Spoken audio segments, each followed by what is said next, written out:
नमस्कार दोस्तों। आज है 14 जनवरी 2020 और युवाना करंट अफेयर्स में आपका स्वागत है। हम आपके लिए लेकर के आए हैं आज के बनने वाले करंट अफेयर्स के क्वेश्चंस।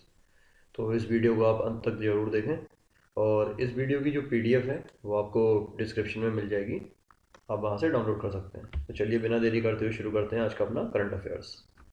देखिए, पहला क्वेश्चन है, हाल ही में ओमान के सुल्तान काबूस बिन सईद की मृत्यु के बाद ओमान का नया सुल्तान कौन बना है? ऑप्शन देख लेते हैं। सईद तारिक, बी है सईद हैथम बिन तारिक अल सईद, या फिर सी है मुकर्रम बिन तारिक, या डी है अलजवादिन बिन तारिक। और दोस्तों इसका सही उत्तर है बी, सईद हैथम बिन तारिक अल सईद। आइए बढ़ते हैं इसके डिस्क्रिप्शन की ओर। जो है ओमान के सुल्तान काबूस बिन सईद, ठीक है, सुल्तान कौन है? काबूस बिन सईद, और इनकी मृत्यु हो गई थी। और उसके बाद जो उत्तराधिकारी हैं उनके, वो हैं सईद हायतम बिन तारिक अल सईद, और ये कौन है? इसके नए सुल्तान भी बने हैं। और देखिए, पूर्व सुल्तान की मृत्यु के कारण भारत में 13/1/2020 को एक दिन का राष्ट्रीय शोक भी रहा था। ये बढ़ते हैं अगले प्रश्न की ओर। जो है हाल ही में ईरानी मूल, देखिए ईरानी मूल की किस अमेरिकी महिला को अंतरिक्ष में नासा के अगले अभियान के लिए चुना गया है? मूल कौन से हैं? ईरानी और अमेरिकी महिला को, ठीक है। ऑप्शन देख लेते हैं। जैस्मिन मोगवेली, बी सायरा जफर, सी इरीन आवदीन, या फिर डी जैकलिन शेख। तो दोस्तों इसका सही उत्तर है ए, जैस्मिन मोगवेली। देखिए, अंतरिक्ष में नासा के अगले अभियान के लिए चुनी गई हैं कौन? जैस्मिन मोगवेली, और जो है ईरानी मूल की और पहली अमेरिकी नागरिक हैं। ठीक है, अमेरिकी मरीन कोर की major Jasmine helicopter gunship pilot के तौर पर अफगानिस्तान में 150 से ज़्यादा अभियानों में हिस्सा भी ले चुकी हैं। और जैस्मिन का चयन ऐसे वक्त पर हुआ है जब क्या है कि अमेरिकी हमले में ईरानी कमांडर कासिम सुलेमानी की मौत के बाद दोनों देशों के बीच में क्या है, जो तनाव है वो काफ़ी चरम पर है। ये आपने देखा भी होगा न्यूज़ में कि दोनों देशों के बीच में तनाव चरम पर है। चलिए बढ़ते हैं अगले प्रश्न की ओर। WTA Auckland classic tournament, WTA Auckland classic tournament का खिताब निम्न में से किसने जीता है? ऑप्शन देख लेते हैं। A sorry Venus Williams, B Serena Williams, C Jessica Pegula, या फिर डी कैपुतोवा। तो उसका इसका सही उत्तर है ऑप्शन बी, सेरेना विलियम्स। देखिए, अमेरिका की सेरेना विलियम्स ने 12 जनवरी 2020 को WTA Auckland classic tennis tournament में किसे हराया था? अपने ही देश की जेसिका पेगुला को हरा के इन्होंने जीता था। और इस खिताब को जीतने के बाद सेरेना विलियम्स को मिल रहे हैं कितने? 43,000 अमेरिकी डॉलर की इनाम की राशि मिलनी है। और इन्होंने क्या किया है कि उस राशि को ऑस्ट्रेलिया के जंगलों में, जो अभी बुश फायर थी, उस जंगलों में आग से लगी जो जितने भी प्रभावित लोग हैं उनकी मदद के लिए इसे दान में दिया है। तो ये काफ़ी एक अच्छा निर्णय है इनका कि इन्होंने, देखिए यहाँ पर क्या है, 43,000 अमेरिकी डॉलर। चलिए बढ़ते हैं अगले प्रश्न की ओर। जो है ATP कप टेनिस टूर्नामेंट का विजेता किसे घोषित किया गया है? ATP cup tennis tournament. Option देख लेते हैं। ए नोवाक जोकोविच, या फिर बी राफेल नदाल, या फिर सी रॉबर्टो बतिस्ता, या डी पाब्लो कारेन। और दोस्तों इसका सही उत्तर है ए, नोवाक जोकोविच। डिटेल में देख लेते हैं। देखिए, नोवाक जोकोविच ने लंबे समय के प्रतिद्वंदी विश्व के नंबर 1 राफेल नदाल को सीधे सेटों में रविवार को ATP कप टेनिस टूर्नामेंट के फाइनल में हराकर सर्बिया को चैंपियन बनाने में अहम भूमिका निभाई है। अब यहाँ पर सर्बिया क्या है? देश है किसका? इनका, नोवाक जोकोविच का। अब देखिए, सर्बिया ने स्पेन को, अब देखिए स्पेन के कौन है? Rafael Nadal. उन्हें सीधे सीधे क्या है, 2-1 से हराकर खिताब अपने नाम किया था। और विजेता रहे नोवाक जोकोविच जो है सर्बिया के, और उप विजेता रहे राफेल नदाल जो है स्पेन के। आइए बढ़ते हैं अगले प्रश्न की ओर। 12 जनवरी 2020 को ईरान द्वारा किस देश के राजपूत को गिरफ्तार किया गया था? ईरान द्वारा किस देश के राजपूत को गिरफ्तार किया गया था? ऑप्शन देख लेते हैं। A America, B Israel, C Britain, या डी सीरिया। और दोस्तों इसका सही उत्तर है सी ब्रिटेन। देखिए, यूक्रेन विमान हादसे में मृत लोगों को श्रद्धांजलि देने गए ब्रिटेन के राजदूत रोब मकायर, यहाँ पर आपको नाम याद रखना है, रोब मकायर जो हैं ब्रिटेन के राजदूत थे, उन्हें क्या किया था? ईरान ने गिरफ्तार कर लिया था। और जब उनकी पहचान हो गई थी तो उन्हें छोड़ भी दिया गया था। आइए बढ़ते हैं अगले प्रश्न की ओर।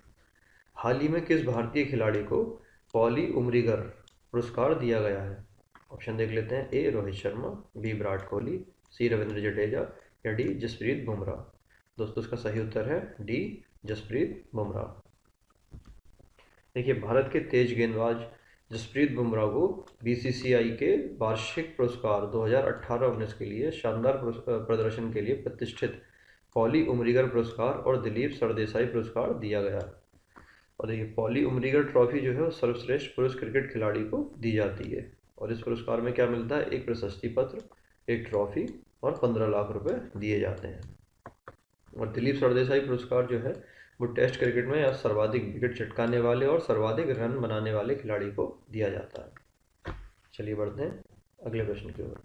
जो है, प्रधानमंत्री नरेंद्र मोदी की बंगाल यात्रा के दौरान पीएम मोदी ने कोलकाता पोर्ट का नाम बदलकर किस महापुरुष के नाम पर कर दिया है? ऑप्शन देख लेते हैं। ए पंडित मदन मोहन मालवीय, बी श्यामा प्रसाद मुखर्जी, सी सरदार वल्लभ भाई पटेल या डी सुभाष चंद्र बोस। और दोस्तों इसका सही उत्तर है ऑप्शन बी, श्यामा प्रसाद मुखर्जी। आइए बढ़ते हैं अगले प्रश्न की ओर। जो है, हाल ही में उच्चतम न्यायालय ने किस राज्य में कोस्टल रेगुलेशन जोन नॉर्म का उल्लंघन करने वाली 4 इमारतों को गिराने का आदेश दिया है? ऑप्शन देख लेते हैं। ए केरल, बी तमिलनाडु, सी आंध्र प्रदेश या डी कर्नाटक। दोस्तों इसका सही उत्तर है ऑप्शन ए केरल। देखिए, पर्यावरण मानकों का उल्लंघन करने पर सुप्रीम कोर्ट के आदेश पर समुद्र किनारे 2 अवैध बहुमंजिला इमारतों को नियंत्रित तरीके से विस्फोट के द्वारा कुछ सेकंड में गिरा दिया गया।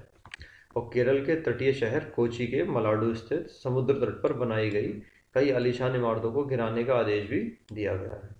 चलिए बढ़ते हैं अगले प्रश्न की ओर। जो है, एसबीआई की एक रिसर्च रिपोर्ट के अनुसार पिछले एक दशक में विभिन्न राज्यों ने कुल कितने करोड़ का कृषि कर्ज माफ किया है? मतलब पिछले एक दशक में कितने करोड़ का कृषि कर्ज माफ किया है? ऑप्शन देख लेते हैं। ए 2 लाख करोड़, बी 1.1 लाख करोड़, ये लाख लाख होगा, हाँ स्पेलिंग मिस्टेक हुई है, सी 4.7 लाख करोड़ या डी 4 लाख करोड़। इसका सही उत्तर है ऑप्शन सी, 4.7 लाख करोड़। देखिए, पिछले एक दशक में विभिन्न राज्यों ने कुल 4.7 लाख करोड़ रुपए कृषि कर्ज को माफ किया है। और यह उद्योग जगत से संबंधित फंसे कर्ज एनपीए का 82% है। और यह एसबीआई रिसर्च की एक रिपोर्ट में बताया गया है। आइए बढ़ते हैं अगले प्रश्न की ओर। हाल ही में American journal of preventive medicine के शोध के द्वारा बताया गया कि ई सिगरेट का इस्तेमाल करने पर किस रोग के होने की संभावना सबसे अधिक रहती है? इस तरह की ई सिगरेट के इस्तेमाल करने पर किस रोग के होने की संभावना सबसे अधिक रहती है? ऑप्शन देख लेते हैं। ए लकवा, बी मस्तिष्कघात, सी मुंह का कैंसर या डी अल्जाइमर। दोस्तों इसका सही उत्तर है बी मस्तिष्कघात। बढ़ते हैं अगले प्रश्न की ओर। जो है, हाल ही में ईरान की एकमात्र महिला ओलंपिक मेडल विजेता। देखिए यहाँ पर क्या है, ईरान की एकमात्र महिला ओलंपिक मेडल विजेता जिसने उत्पीड़न का आरोप लगाकर देश छोड़ दिया, उसका नाम क्या है? ऑप्शन देख लेते हैं। ए मरियम सिद्दीकी, बी अलीजा रुखसता या फिर सी कीमिया अलीजादेह या फिर डी राशिद सिद्दीकी। और दोस्तों उसका सही उत्तर है ऑप्शन सी कीमिया अलीजादेह। देखिए, ईरान की इकलौती महिला ओलंपिक पदक विजेता कौन है? और नाम है इनका कीमिया अलीजादेह। अब इन्होंने क्या है कि उत्पीड़न का आरोप लगा करके ईरान को हमेशा के लिए छोड़ दिया है। और इन्होंने जो है वो 2016 के रियो ओलंपिक में ताई कमांडो खेल में कांस्य पदक जीता था। और उन्होंने इस्लामिक गणराज्य में अधिकारियों द्वारा उत्पीड़न का आरोप लगाया है और लगा करके ये देश, कौन सा देश, ईरान जो है वो छोड़ दिया है। ये बढ़ते हैं अगले प्रश्न की ओर। जो है, राष्ट्रीय अपराध ब्यूरो की रिपोर्ट के अनुसार वर्ष 2018 में प्रतिदिन कितने बच्चों का यौन शोषण हुआ है? ऑप्शन देख लेते हैं। ए 120, बी 150, सी 109 और डी 115। और दोस्तों इसका सही उत्तर है सी 109। देखिए, भारत में वर्ष 2018 में हर दिन औसतन 109 बच्चों का यौन शोषण हुआ है। और राष्ट्रीय अपराध रिकॉर्ड ब्यूरो की रिपोर्ट में यह खुलासा हुआ है। देखिए, राष्ट्रीय अपराध रिकॉर्ड ब्यूरो के अनुसार बाल यौन शोषण संरक्षण कानून पॉक्सो के तहत 2017 में कितने मामले दर्ज हुए थे? 32,608। और 2018 में 39,827 मामले दर्ज हुए थे। और सबसे ज़्यादा जो मामले दर्ज हुए हैं वो कहाँ हुए थे? महाराष्ट्र में और दूसरे नंबर पर प्रदेश था उत्तर प्रदेश। आइए बढ़ते हैं अगले प्रश्न की ओर। ये 7वां भारतीय संसदीय सम्मेलन का 15 जनवरी से आयोजन कहाँ पर किया जाएगा? 7वां भारतीय संसदीय सम्मेलन का 15 जनवरी से आयोजन कहाँ पर किया जाएगा? ऑप्शन देख लेते हैं। ए नई दिल्ली, बी भुवनेश्वर, सी मुंबई या डी लखनऊ। तो दोस्तों इसका सही उत्तर है डी लखनऊ। देखिए 7वां CPA भारत क्षेत्र सम्मेलन आगामी 15 जनवरी 2020 से उत्तर प्रदेश की राजधानी लखनऊ में शुरू हो रहा है और इसका उद्घाटन करेंगे अध्यक्ष जो हैं लोकसभा के अध्यक्ष ओम बिरला। आइए बढ़ते हैं अगले प्रश्न की ओर। वर्ष 2020 में वेस्ट इंडीज के किस पूर्व कप्तान को नाइटहुड की उपाधि प्रदान की जाएगी? ऑप्शन देख लेते हैं। A Vivian Richards, B Brian Lara, C Clive Lloyd या डी गैरी सोबर्स। दोस्तों इसका सही उत्तर है ऑप्शन सी क्लाइव लॉयड। देखिए वर्ष 2020 में वेस्ट इंडीज के पूर्व कप्तान क्लाइव लॉयड को नाइटहुड की उपाधि प्रदान की जाएगी। किसे की जाएगी? क्लाइव लॉयड को और नाइटहुड की, ये आपको याद रखना है, उपाधि का नाम भी और खिलाड़ी का नाम भी। और देखिए इस उपाधि को प्राप्त करने के बाद वह क्या सर क्लाइव लॉयड कहलाएंगे, मतलब उनके नाम के आगे सर लग जाएगा। और इस उपाधि को प्राप्त करने वाले वह देश के चौथे खिलाड़ी हैं, मतलब वेस्ट इंडीज के चौथे खिलाड़ी हैं जिन्हें नाइटहुड की उपाधि प्राप्त होगी। और इससे पहले जो हैं वो गैरी सोबर्स और सर गैरी सोबर्स और सर एवर्टन वीक्स और सर विवियन रिचर्ड्स इनको प्रदान की जा चुकी है,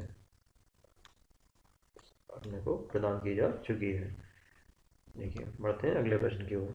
हाल ही में पीटर सेडल ने अंतर्राष्ट्रीय क्रिकेट से संन्यास की घोषणा की और वह किस देश के खिलाड़ी हैं? इन्होंने पीटर सेडल ने। ऑप्शन देख लेते हैं। A Australia, B England, C New Zealand या डी दक्षिण अफ्रीका। और दोस्तों इसका सही उत्तर है ऑप्शन ए ऑस्ट्रेलिया। आइए बढ़ते हैं आज के प्रश्न की ओर, जो है जम्मू कश्मीर राज्य से अनुच्छेद 370 को कब हटाया गया था? देखिए ऑप्शन देख लेते हैं। ए 5 अगस्त 2019, बी 6 अगस्त 2019, सी 10 अगस्त 2019 या फिर डी 10 सितंबर 2019। दोस्तों काफ़ी हॉट टॉपिक रहा है ये और अब भी है, तो आपको इसका उत्तर क्या करना है? कमेंट के माध्यम से देना है और कमेंट के माध्यम से आपको इसका उत्तर देना है। और जो भी पहला उत्तर देगा उसको हम यूमाइंड के 6 मंथ का 6 महीने का पास देंगे फ्री, और वो हमारे यूमाइंड पर जितने भी प्रीमियम टेस्ट हैं वो सब फ्री में अटैम्प्ट कर पाएंगे। और साथ ही साथ में आप जितने भी हमारे व्यूअर्स हैं जो भी हमारी वीडियो देख रहे हैं उनसे अनुरोध है कि इस वीडियो को शेयर कीजिए, लाइक कीजिए, सब्सक्राइब कीजिए। और उसके अलावा हमारी वेबसाइट है test.uvain.org से, वहाँ से आप लगभग 1000 से ऊपर टेस्ट हैं और रोज़ नए टेस्ट वहाँ पर अपलोड हो रहे हैं। आप उन टेस्ट को अटैम्प्ट कीजिए अपनी परीक्षा के अकॉर्डिंग, क्योंकि वहाँ पर क्या है कि अलग अलग विषय के अलग अलग एग्ज़ाम्स के काफ़ी सारे एग्ज़ाम्स कवर किए हुए हैं हम लोगों ने, तो उनके टेस्ट पड़े हुए हैं। तो आप अपने एग्ज़ाम के अकॉर्डिंग ही उन टेस्ट को अटैम्प्ट कीजिए। जो आपका एग्ज़ाम है उसका सिलेबस है उसके अकॉर्डिंग उन टेस्ट को अटैम्प्ट कीजिए। और बाद में जो आंसर है वहाँ व्यू आंसर का बटन आता है टेस्ट के बाद में, उसमें क्या है कि डिस्क्रिप्शन हमने एग्ज़ाम जैसे हमारे आपने देखा होगा इन क्वेश्चंस के बाद में डिस्क्रिप्शन भी है, तो उसी तरह से उन क्वेश्चन के बाद भी डिस्क्रिप्शन दिया हुआ है और जो डिस्क्रिप्शन है वो बहुत ज़्यादा यूज़फुल है, तो आप उसको पढ़िए। क्योंकि मैं ऐसे ही नहीं कह रहा हूँ कि हमारे जितने भी एग्ज़ाम अभी प्रीवियसली हुए हैं और उनमें हमने अगर मैच करके देखा है तो 100 में से लगभग 20-20 क्वेश्चंस उन टेस्ट से आ रखे हैं, मतलब 20% तो सिर्फ उन्हीं टेस्ट से आता है। और अगर आप देखेंगे तो थोड़ा सा अगर आप और जैसे जैसे हम लोग आगे बढ़ते जा रहे हैं उनकी परसेंटेज भी बढ़ती ही चली जाएगी। तो इसलिए आप लोग उन टेस्ट को अच्छे से अटैम्प्ट कीजिए, जो क्वेश्चंस हैं उनको याद कीजिए और डेली करंट अफेयर्स का जो हम क्विज़ करा रहे हैं उसको भी आप देखिए, क्योंकि एग्ज़ाम में इनसे बाहर कोई भी क्वेश्चन नहीं आएगा, इस चीज़ की भी हम गारंटी ले सकते हैं। तो चलिए आज का वीडियो यहीं ख़त्म करते हैं और फिर से सब थैंक्स फॉर वॉचिंग। और आप इसको लाइक कीजिए अगर पसंद आया है, पसंद नहीं आया तो डिसलाइक भी कीजिए और साथ में रीज़न भी बताइए कि क्यों नहीं पसंद आया है। बाकी आप कमेंट करके हमें अपनी राय दे सकते हैं और वीडियो को अपने दोस्तों के साथ शेयर ज़रूर कीजिए और इस चैनल को सब्सक्राइब कीजिए ताकि आपको आने वाले जो वीडियोज़ हैं उनका नोटिफिकेशन मिलता रहे।